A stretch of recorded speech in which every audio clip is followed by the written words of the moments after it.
Normal పాదంతోనే piping ఎలా వేసుకోవాలో చూపిస్తున్నానండి. పైపింగ్ రెడీ చేసిన వీడియో నేను మళ్ళీ పెడతాను. ఇప్పుడు ఎలా వేస్తున్నానో చూపిస్తాను. పైపింగ్ ఇలా రెడీ చేసుకోవాలి. హ్యాండ్కి వేసి చూపిస్తానండి, చూడండి.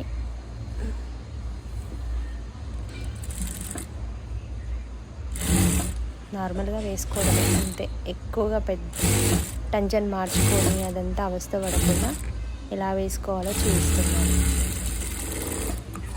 చాలామందికి ఇది రాదండి, ట్రై చేయండి, ఒకసారి వస్తుంది.